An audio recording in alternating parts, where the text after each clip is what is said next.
Hi, welcome back to Tony's Kitchen. Welcome back to Cooking Around's Kitchen. Today, what are we going to do? We're going to do a very special thing with this flank steak here. We are going to make a Moroccan beef. It is going to be absolutely awesome. It's going to be basically done in one pot.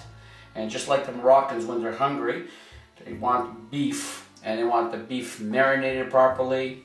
They want the beef cooked properly. They want everything in there and want everything that's good. So let's get started. Okay, we're back. What do we have here? We have a flank steak here, and it is about 2.5 to 3 pounds, just a little over a kilo.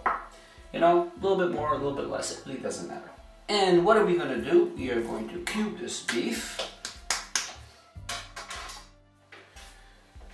Take yourself a good knife, and the way you cut it will be basically depends on what, you know, how you like it. Now, here in Poland, I could have asked the guy to clean it a little bit better for me, but that's basically the way you buy it at this butcher shop. So what we're going to do is we're going to remove the skin here.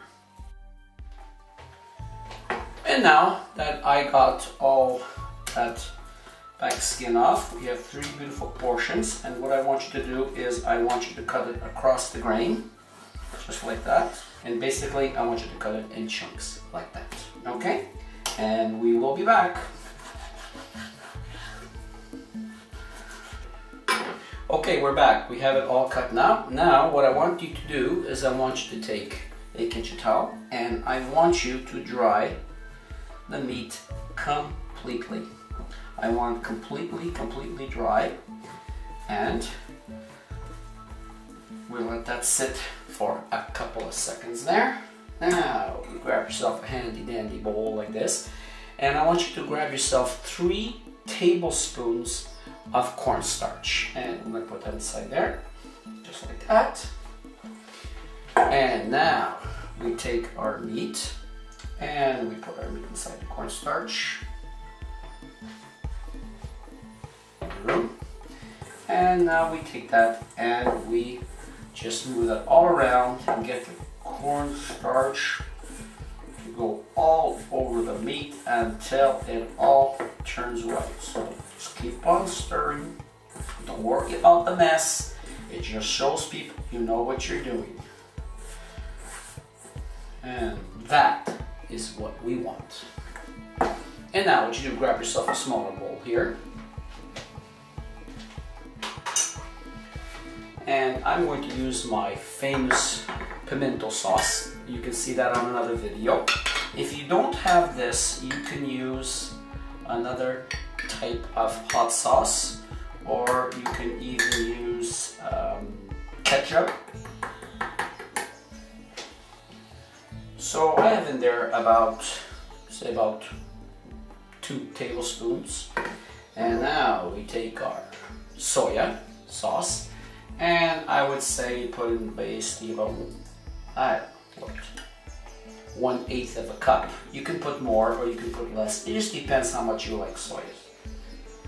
And now the secret, brown sugar. And how much are we going to put in here?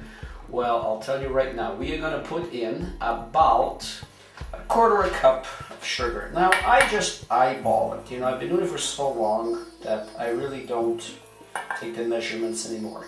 Now if you got a sweet tooth, you want a little bit more sugary, you put a little bit more.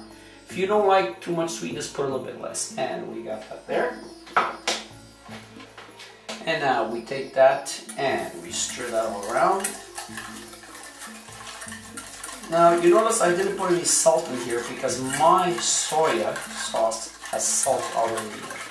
And we are now basically ready to go. Okay, we're back. We have our large fry pan here, and what I'm going to do is I'm going to add now about 1.5 tablespoons of oil. We're going to wait for that to heat up. Now I have here minced about 1/2 cube of ginger and about 2 cloves of garlic, which I used my handy press, and we put that in there.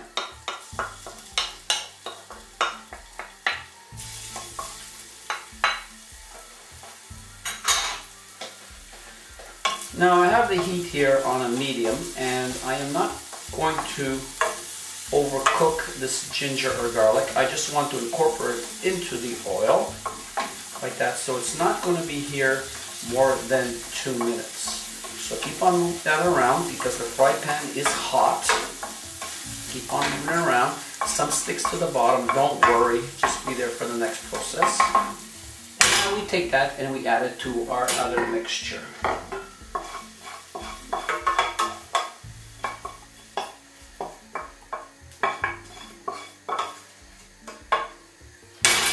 Now, we're going to wait for that to heat up a little bit. We're going to add another tablespoon of oil. And now, we're going to take our meat pieces, which have been here drenched in the cornstarch. We bring the heat up a little bit more. And we start dropping the pieces in. And we move that all around. And we're going to keep on moving this on high heat until we get it brown.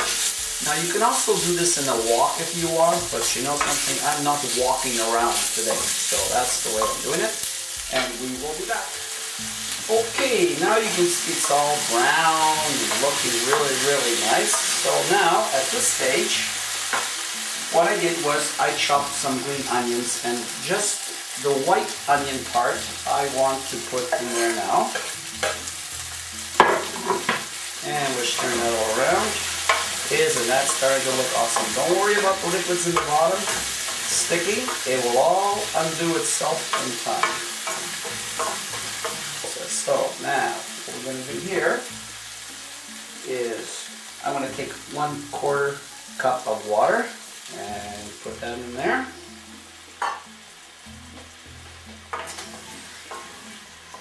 And that will lift all the juices from the bottom. Increase the heat and let that come up to a little boil here again. Now that's starting to look really, really good. Now that we have it on a nice boil on high, we take our sauce, which we incorporated the ginger and the garlic, and we're going to add all that now to there. Everything in one pot, super fast. I would even do it faster if I wasn't doing the recording. And we keep on moving that around until it thickens. Now at this point, you may have to add more water or less water depending on the amount of water you put in or how much it's absorbing through the meat. Now at this point, I want you just to kind of like scrub the bottom where we get some of those nice juices on the bottom. And we'll just let the thing go like this. How's that starting to look? I'm going to reduce it down to low now, and I'm going to let it simmer now for about, say about what, 20 minutes, like that. And I shall be back. And we are back again. It's now been about 20 minutes, and now it's time for the salt test. Grab a little bit of this delicious sauce here, and you sip it. You know something? It just requires just a little bit of salt, say a pinch. Okay, now at this point, what we're going to do is we're going to check the meat for tenderness. If you bought a lower quality meat, which you can use, you can basically use that, but you have to check it for tenderness. So what you do is you take a little piece of meat like this, bring it on the side, cut a little tiny portion like that, and just taste it. Mine is absolutely perfect. But if you find that at the end of that cooking period that your meat is still a little bit on the tough side, I would add a little bit more water. I would bring it down to a simmer, and I would let it go anywhere from 45 minutes to 1 hour until it's completely tender. So it depends on the quality of your meat, but this one's absolutely perfect. And now we take the rest of our green onions, say about 2 stalks, just the green part now, and we just put that in. Give that a little quick stir, just like that. Like that. And we turn it off. It's ready to serve in about 15 minutes. Here we are back again. Thank you very much for coming to my channel and watching me show you this recipe. I hope you enjoy it. 10 minutes prep again, really nutritious, very, very good. And I hope that you are going to make this over and over again. So, once again, thank you for cooking around. See you again on my next cooking recipe. Goodbye.